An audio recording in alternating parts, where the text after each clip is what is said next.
তো চলে আসলাম আবার একটা মিনি ভিডিও নিয়ে। সকাল সকাল অনেক দিন হচ্ছে গিয়ে ভিডিও দেওয়া হয়নি, তো আজকে হচ্ছে গিয়ে সোমবার, আর আজকে হচ্ছে নভেম্বর মাসের 18 তারিখ। তো সকালবেলা এই যে আমার ঘুম ভাঙানোর জিনিস চা আর তার সাথে বিস্কিট, এটা নিয়ে বসে পড়েছি। আর এইদিকে বেশ ভালোই রোদ উঠেছে, আর নভেম্বর মাসের 18 তারিখ পড়েছে রাত্রের দিকটাতে, আর সকালের দিকে বেশ হালকা হালকা ঠান্ডাও কিন্তু লাগছে। অনেক জায়গায় হয়তো একটুখানি ভালোই ঠান্ডা পড়েছে, কিন্তু আমাদের এই কলকাতার দিকটাতে এখনও পর্যন্ত অতটা ঠান্ডা পড়েনি। হালকা হালকা রাত্রের দিকটাতে আর হচ্ছে গিয়ে ওই ভোরবেলার দিকে ঠান্ডা লাগে। তো যাই হোক, সকালে চাটা কমপ্লিট করি। মাঝখানে অনেক দিন ভিডিও দেওয়া হয়নি, আবার চেষ্টা করব যে প্রত্যেক দিনের মতো ডেলি ভিডিও দিতে। তো চলুন আগে চাটা কমপ্লিট করি, তারপরে আবার আপনাদের সাথে বকবক হচ্ছে। তারপরে বিছানাটাও বেশ সুন্দর করে গুছিয়ে নিয়েছি। এই যে সুন্দর করে বিছানা গুছিয়ে নিয়েছি, ঘর পরিষ্কার করা হয়ে গেছে। আর এখন করছি আমি ব্রেকফাস্টে কী আছে দেখবেন, টক দই, চিয়া সিড, আর হচ্ছে শশা, আর কি আছে আপেল। Healthy breakfast. এটা হচ্ছে কি আজকে আবার ব্রেকফাস্ট কমপ্লিট করি, তারপর যাব রান্না। সকালে ব্রেকফাস্ট করেছি হেলদি খাবার। মামনি এখন আমাকে দিয়ে গেল মিষ্টি। হেলদি খাবার খেয়ে আর রোগা কী করে হব, এই সুন্দর একখানা মিষ্টি।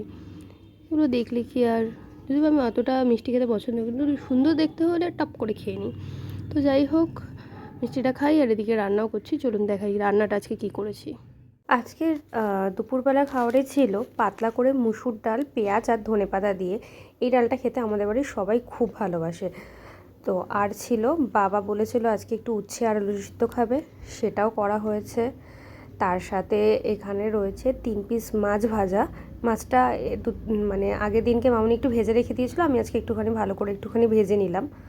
আর এখানে আমি করছি শীতকালের মোটামুটি যা যা সবজি হয় সেইগুলো দিয়ে চচ্চড়ি। এই চচ্চড়িটা খেতে কিন্তু দারুণ লাগে, ওপরে একটুখানি ধনেপাতা দিয়ে সর্ষে বাটা দিয়ে খেতে অসাধারণ লাগে। আমার তো প্রচণ্ড ভালো লাগে এই জিনিসটা খেতে, কার কার ভালো লাগে অবশ্যই কিন্তু কমেন্ট করবেন। আর এখানে গরম গরম ভাতও নামিয়ে ফেলেছি, সব রেডি। এখন যাব আমি স্নান করে এসেছি, একদম ফ্রেশ হয়ে নিয়েছি। এখন করব আমি একটু স্কিন কেয়ার, প্রত্যেক দিনই এটা করি।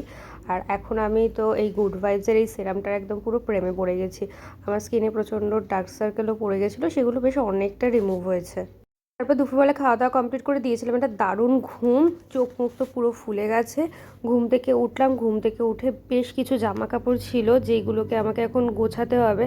আমি একদম এই জামা কাপড়গুলোকে ফাটাকসে তুড়ি মেরে এগুলোকে করতে হবে আমার পরিষ্কার, কারণ মানে হচ্ছে কি গুছিয়ে ফেলতে হবে। এই যে ফাটাকসে আমি আমার জামা কাপড়গুলো সব গুছিয়ে নিয়েছি, আর যেটা যেখানে যে মানে থাকার সেটা সব কিছু গুছিয়ে গাছিয়ে রেখে দেবো, কারণ আমি আবার বেশ কিছুদিনের জন্য এখানে